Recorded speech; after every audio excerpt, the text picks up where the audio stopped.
Hello, I hope my mic is okay. How are we doing? Who we got in the chat?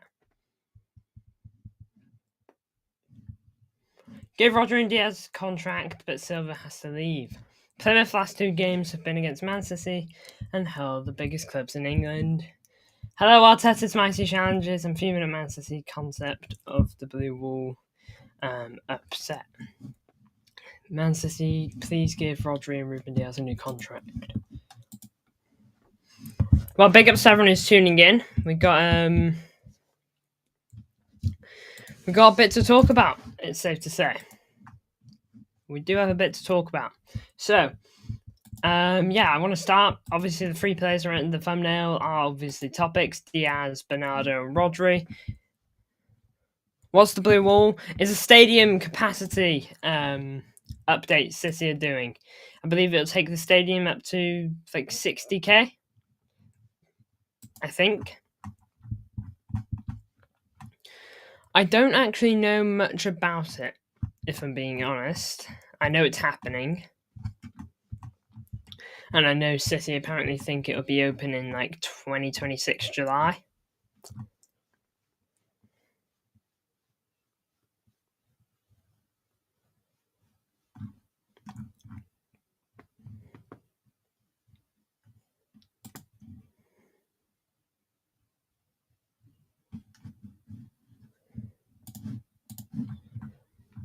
Why is people fuming about that then? Don't know. What do you think? For the tourists. You're wrong. Hotels 26th July. Stand will open up in December. Alright. I don't. Why is the blue wall something to be upset about? Sure, it gives more room for tourists, but that's a negative way to look at it, if you ask me. You should look at it as in it's also more room for Manx and people that are around.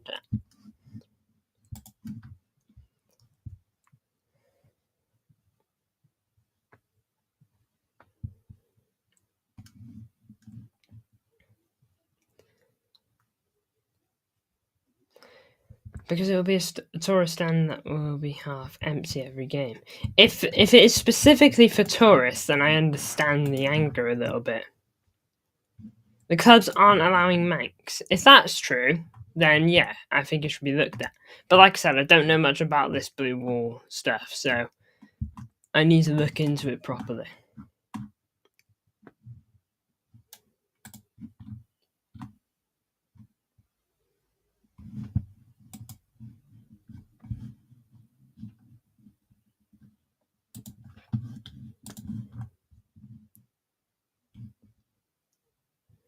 More room for tourists, other spaces freed up for locals. Yeah, this is what I'm saying.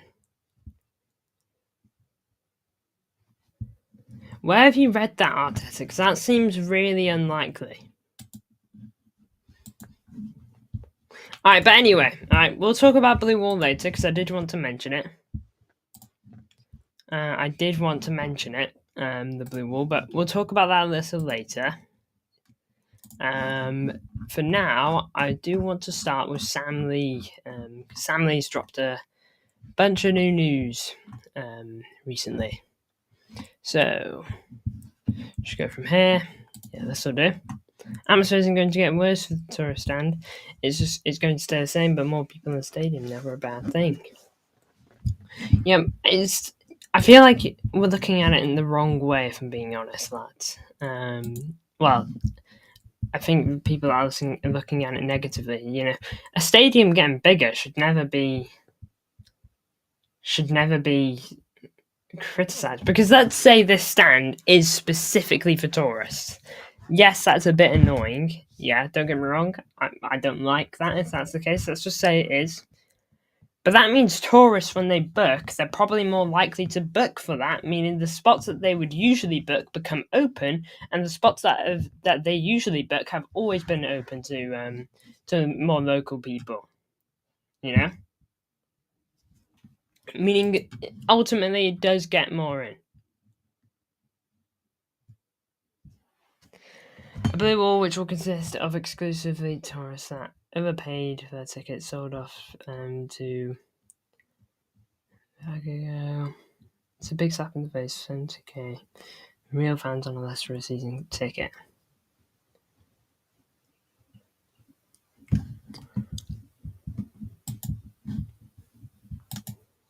Anyway, I'm not going to talk about Blue Wall right now, okay? Any more comments I'm going to flat out ignore until we talk about Blue Wall, okay? Because we talked about it for a good 5 minutes. All right, I don't mind talking about other options.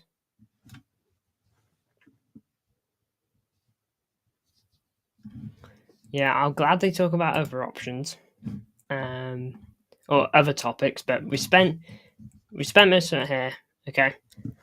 We'll leave Blue Wall for now, and we'll go back to it.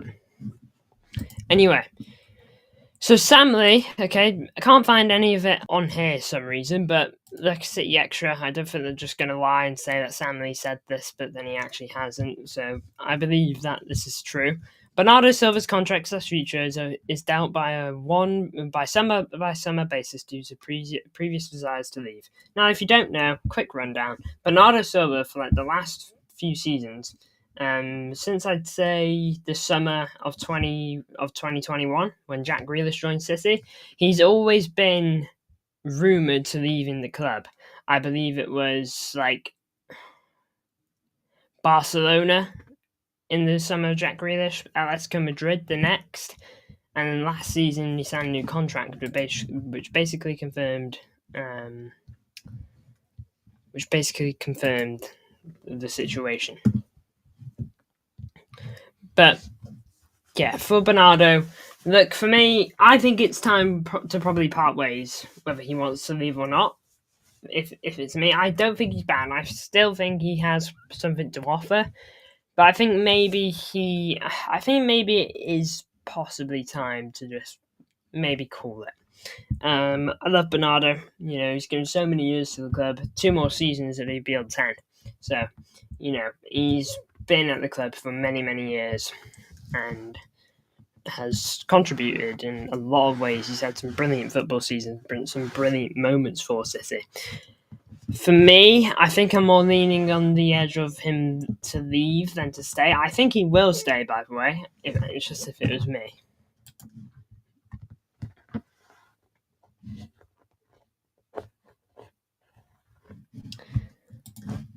Alright.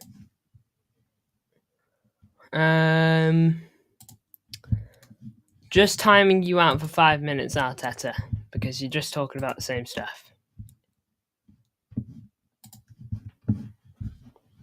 Feel free to come back in and talk about a different topic when you're back. It's only 5 minutes, so don't worry too bad.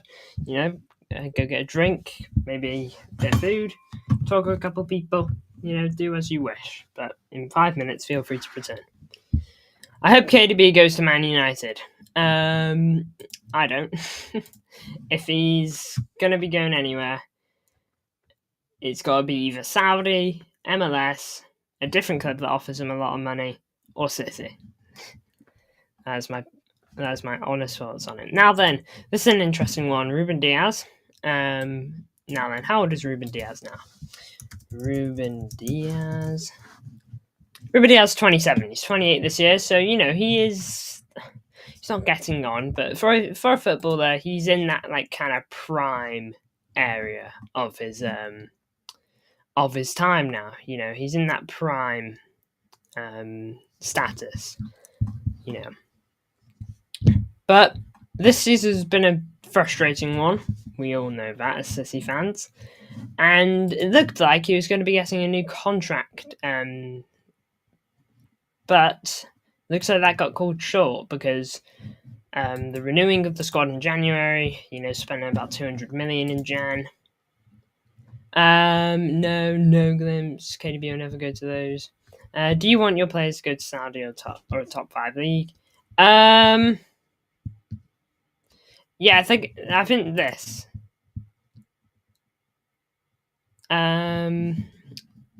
If they're getting old, then Saudi is probably the best destination. That does mean I probably won't watch them again until international tournaments, assuming they get picked. But if they go to top 5 leagues, I guess it means I can still watch them. Like, I mean, I know there are highlights available for Saudi and MLS and all that, but I don't watch them. What if they go to Real Madrid? That'd be annoying, congratulations, I guess, but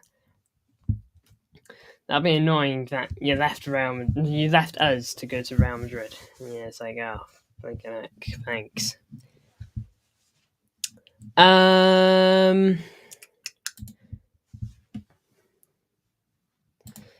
Yeah, but Ruben Diaz, look, personally, if I was the club, it's a bit of a weird situation, Ruben Diaz, because, look, he's never been the cleanest in terms of injuries.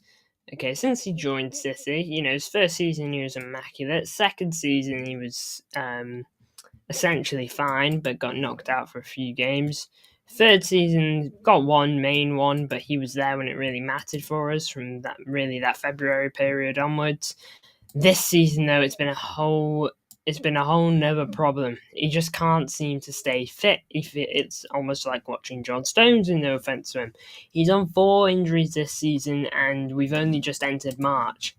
You may celebrate qualifying for UCL, but if you get top 5, you're going to lose to Real Madrid next season anyways. Oh, but don't make me think about facing Real Madrid again next season, please. I'd rather just think about this season. Yeah, but this season, injuries have been so much worse, almost more days combined in this season than almost more days missed in this season than these 3 combined. And these 2 combined, and definitely. Oh, well, to be fair, no. Since his time at joining City, in this season alone, he's got more time injured than he ever has at City. So it's just a bit silly, isn't it? And to be fair, almost in his whole career as well. This is 83 days. This is 105. I know he's still got a little bit of a gap, but one more injury. Is it weird not playing in round of 16? A bit, because, look, I don't remember the last time we didn't make round of 16. So weird that Chelsea weren't in any European competition last season. Yeah, that is weird now that you mention it.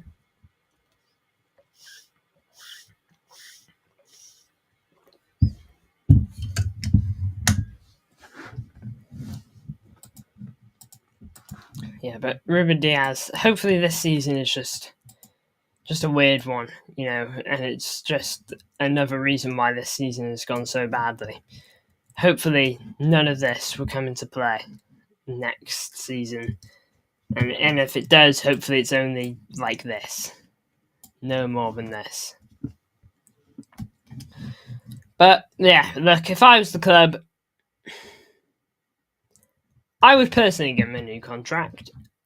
It's a weird one for the club, because in the summer, he goes down to a 2 years left on his deal, okay, which is a dangerous area, because the club could be like, okay, let's give him this season, okay, let's see if he's injury prone or not, and then we'll decide whether we give him a contract extension. But then by the time the summer knocks about, he's got 1 year left on his deal, and then Ruben Diaz can be like, do I want to stay? Do I want to go? Will I run my contract down? Will I try getting to get a fee now? Will I turn down any contract that they give me so I can leave anyway next summer? He will have all the power, essentially. Why did I time you out? I timed you out because you still talk about Blue Wall. When I did ask if we could stop talking about that and talk about the topics of the stream, but you just kept talking about the same stuff, and it was stuff that I wanted to cover. So I just didn't want to cover yet. Quite simply.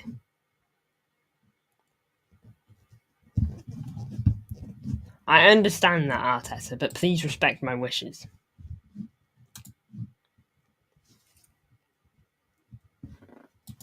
Yeah, but Ruben Diaz, look, it's a weird one. It's a weird one for the club. Personally, I'd give him a.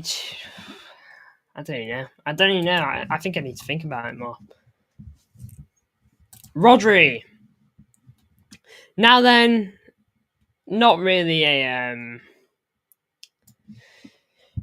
shock that talks were happening over a new deal after the brilliant season he had last season. Big up Seven is tuning in, by the way.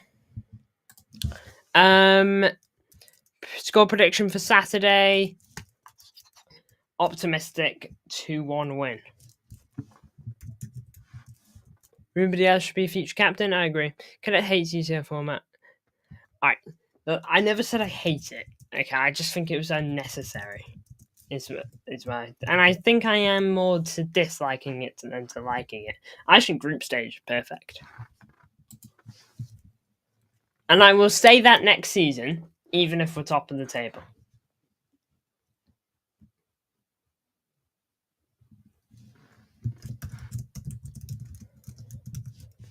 Group stage is so boring. My problem is, Glimpse, okay?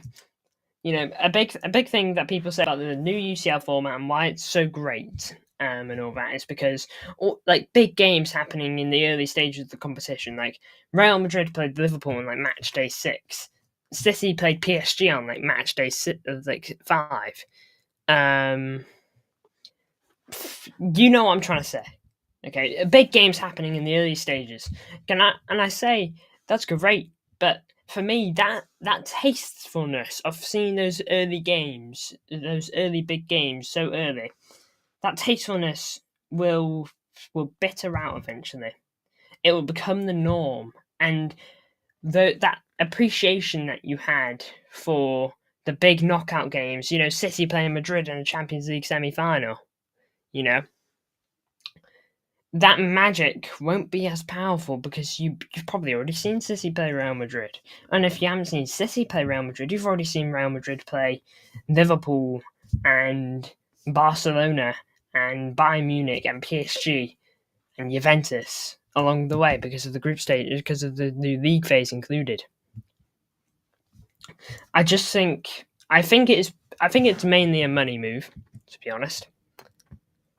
Remember the last match day of UCL was unreal when Man City beat Club Brugge. Hi, this is City. Welcome to the chat. Yeah, don't get me wrong. The final game of the UCL, this new UCL format, is a nice day. You know, it's the day where spots get solidified, and I'm sure in the future seasons, those will be really exciting. But I think otherwise.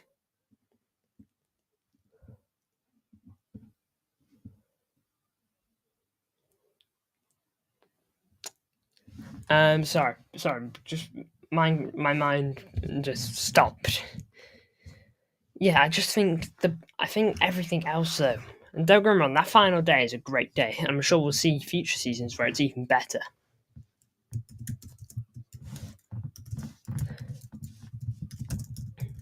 Yeah, welcome to the chat, by the way. This is City. Hope you're well. Hope you're well. Sorry. No stream for This is City today. Oh well.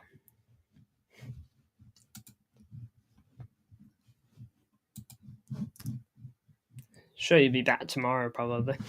Anyway, though, look, for me, what do I think to this? Would you've done it anyway? Would you have given Rodri his new contract anyway? Because, like, I understand the injury. Okay, I understand it, but let's see how long Rodri's got left on his deal come the summer. Because is it a dire situation? Alright, Rodri's contract expires in 2027, which means we're hitting the big 2-year stage very soon. Now just wait, it does no harm. You see, whilst I kind of agree, at the same time it's just a bit, we're getting into the danger area because he's going to be hitting June 2027, that's when his contract ends, summer 2025, 2-year deal. That 2 years is all that's left on his contract, which means you're kind of hitting that danger area then of how long he's actually got. Because look, next season, who knows how Rodri's going to be? You know, club might be like, what if he's like a bit injury prone now? What if he's not quite the same? Let's give him a season, see how he does, and then in the summer next season, we'll give him that contract. Okay, but then in the summer next season, when he's got 1 year left, Rodri can be like, Real Madrid are willing to take me on a free. That's not a bad area to go, you know, Spain, like Spain. Saudi, they're offering me bucket loads of money that'll help my future generations. You know, suddenly Rodri's got the power if you get what I mean. However, Rubidiaz needs to be done right now. Rodri won't leave the club. Could have only gone to Madrid, and he hates him now. Renew him after 2 months in next season to see if he could be potentially washed. Yeah, that's not a bad point. Renew, why debate? I think we all agree that Rodri should be renewed. It's just the when part. When should it happen? Should it have already happened? I think that is where people are maybe in the mix a bit, because I'm not too sure. I think that's the biggest thing. Tausif should join Man United. Nah, Tausif loves it in blue.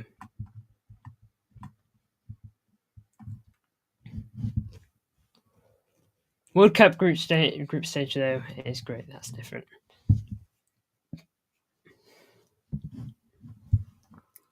UCL group stage is awful, bruh. Sure, we can circle back to that later. Yeah, Rodri though. Yeah, it should happen, shouldn't it? That's now then. I did want to talk about this later in the stream, but I guess we can talk about it now. By the way, Ake substituted off at half time in the FA Cup, and he's had to have surgery on his left foot. It doesn't get easier for us, does it? It doesn't get easier for injuries. Let's have a look at Nathan Ake now, because boy, oh boy, he's probably going to be out for a good bit of time now. He'll now rest, rehabilitation period. He's probably going to miss, like, how bad even was it? Like, he could miss like the rest of the season potentially. I don't know on the exact times. Bernardo shouldn't be renewed. That Stones let go. Ake keep. Yeah, I think Ake's injury record looks not pretty, but I do think it's slightly better than Stones, despite having 4 injuries this season. Look, defensive injuries this season have been abhorrent. You know, when you look at Ake, to be fair to Ake, look, these 2 seasons, not the best, but not the worst. Okay, these aren't too bad. This season seems like he had it pretty rough with injuries. These 2 seasons is first and his is this Ake's 4th? No, this is Ake's 5th. So yeah, his first and his 5th season have been rough for injuries, but it seems like he's coped quite well otherwise. Like his whole 2nd season, he didn't get injuries. 3rd season, only got 2 injuries, and last season only picked up 1. So, you know, Ake's injury record isn't great, but it's not the worst that has ever been, to be fair. If you let both centre-backs go, you'll need 2 centre-backs, 2 goalkeepers, 3 midfielder, 1 winger. It's impossible. Yeah, on top of the list we probably already won as well. Yeah, we need to keep one of them, don't we? And let's have a look at Johnny Stones. We all love him. And this is John Stones' injury record this season. Now, the same amount of injuries as Nathan Ake, just to a much higher degree. Now, then, this is massively contributing towards it.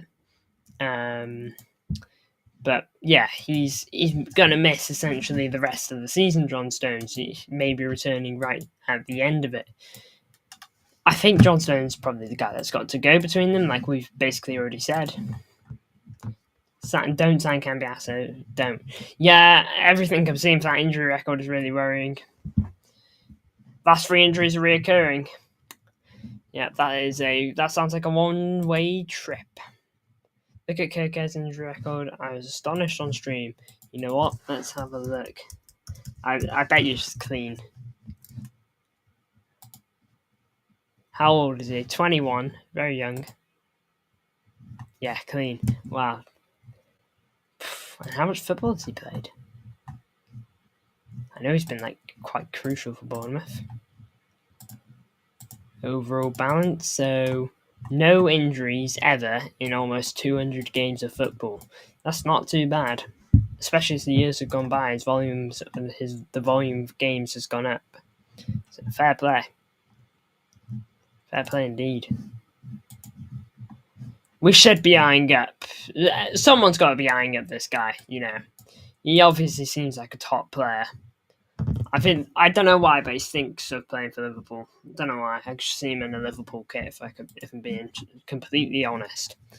But I would love to see him in a City kit, and I think this is the type of move that we should be looking at if we can get it for the right price, because we're going to be spending a lot of money next season, and that kind of means we have to take money into account. Because when we only sign one player, it means we can go big. Jack Grealish spent 100 million, didn't sign anyone else. Okay, but look, we want to sign Florian Wirtz in the summer. He's going to cost you probably over 100 million. And then we want to complete movements elsewhere in the club too. Now then, truth be told, we're going to sell players to help with that. But still, we're probably going to sell a bit. We're probably going to buy a bit more than we sell, to be honest. Cambiasso seems to think TBH, if he was so good, Juventus wouldn't be bothered and would be bothered about him leaving. Yeah, true. I haven't actually seen much. What's the word? Much resistance to that move. You know, they've been like a bit like, nah, don't take him. But like, it's not been like how City fans were when we were like holding to dear life for Bernardo to not leave a couple of seasons ago, if you remember.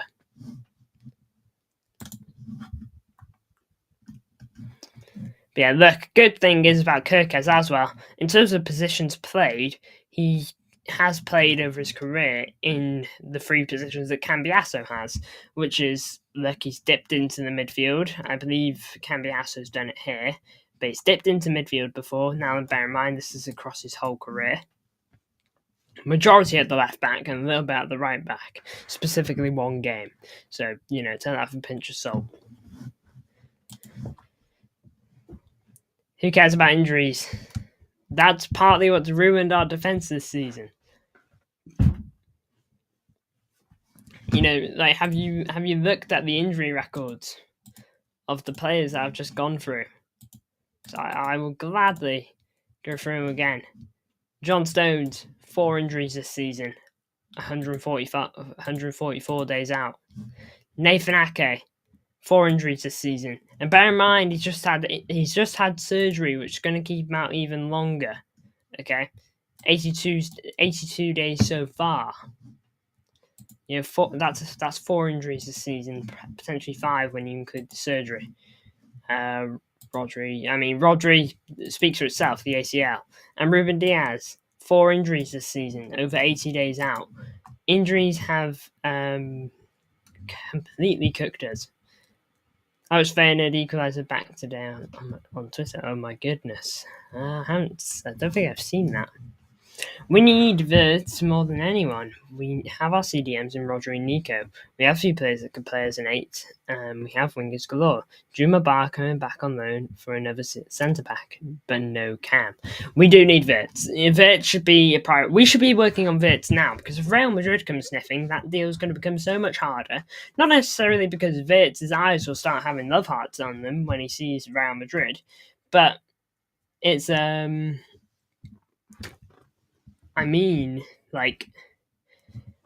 potential bidding war. We're going to spend more money than we want to, and that could affect the summer, because the money is going to be something this summer because of budgets. And like I said, we're going to sell players. You know, players will be sent off, you know, academy players included. So, you know, there will be funds coming in elsewhere, but we just have to watch it a bit, because 300 mil, it is a lot. But we'll see how we do. Maybe I'm just waffling. Maybe I'm just being paranoid. With respect, Foden fans are strange. They prefer Foden to City. Already hated him a bit. Why can we not? Why do we have to hate one to love the other? Why can't we just love the possibility of having both? Why can't we open our eyes to see how much that could complement us? You know, and look, even if you don't want to play them together, okay? Even if you don't want to play them together, imagine we had Phil back to his best of last season, and let's say Florian Wirtz was absolutely flying at City. Now then, difficult game. Phil Foden started the game. He's been trying to do his tricks. He's been trying to get the goals, but he's having a tough time. Right now, we need a spark of creativity, as something to give us a hand.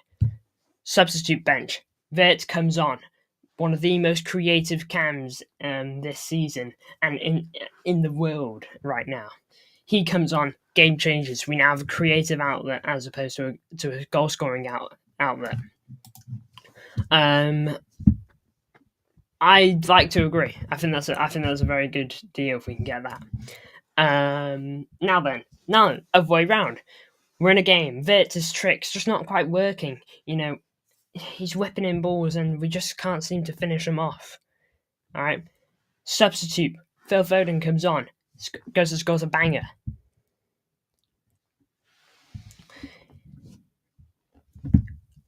I just don't see why we can't have both and why we can't love both. Foden's probably better nowadays on right wing. Zaki's gone down and the drain, not to mention first touch. Seriously, how's a player's first touch gone from perfect to horrific? I think it's partly down to confidence. This season has been a downer for everyone. Phil Foden especially, let's say. He's probably been in one of the bigger groups in terms of having a poor season. His stats, not the best. Not the best, especially considered the stats he got last season. Just a quick glimpse of what we once had. 40 goal contributions. I believe that's including international, but I don't really care. No, it's not actually. 40 goal contributions, insane. And he's not even got 20 this season. So, yeah, look, it's been a poor season, and that's something he knows. That's something we will have to take. 5 assists, wow, genuinely poor. Just look at this one. He was obviously a bit more of a goal scorer, but he still racked up a decent number of assists. Look at that, just under 20 goals and 8 assists, meaning he's more of a goal scorer, but it meant that he could pop up with the assists when needed too.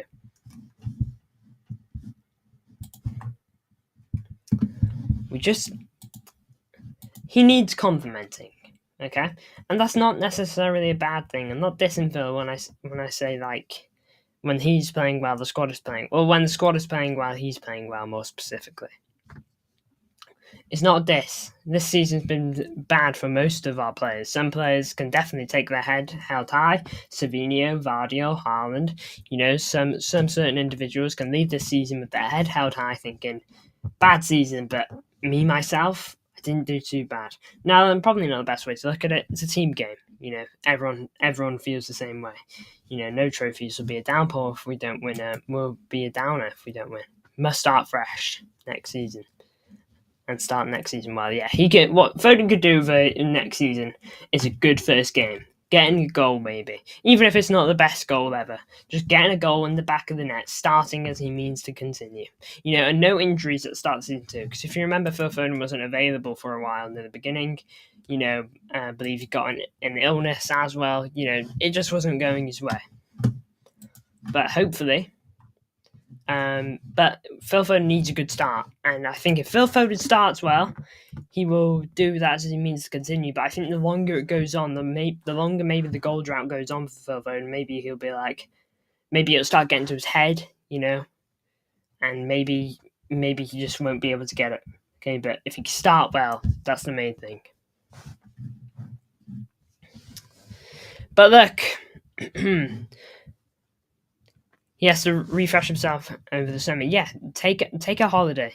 Take a holiday, chill, but also don't just be lazy. Be keeping yourself fit. Like, stick a picture onto a mirror, Phil Foden, and it's the 23-24 kit. Stick a picture of you scoring a belter against Man United to equalise. Score a picture and put a picture of you getting blatantly fouled, then getting back up and scoring a belter to help you get a hat trick versus Villa. Put a picture of you scoring a banger on final match day, to help us win the Prem. That's where you want to be. Get yourself to that. Because I don't think it's gone. Okay, I just think this has been a poor season for him. Very poor season. I think he can hit those levels again. He just needs the confidence. I think Phil Foden's very much a confidence player and a player where the squad needs to be doing decent too. Hopefully Rodri being there will maybe help him or something. I don't know. But look, that's going to be it really. I covered basically everything I wanted to. Thank you all. To everyone who tuned in, as per usual, support is great. Now, in terms of when you'll next see me, seriously, what if he doesn't look connected? I don't even want to think about that, but Oh gosh, if it's anything like this season and the rest of the squad's doing well, oh god, I don't even know what we'll do. I don't even want to say the words that might have to be said. But look, thank you all for tuning in. I appreciate the support as per usual. You'll probably see me again tomorrow, maybe tonight. We'll see. Thank you all for tuning in. I appreciate the support as per usual. It's been brilliant. Big ups to you all. Really enjoyed this one.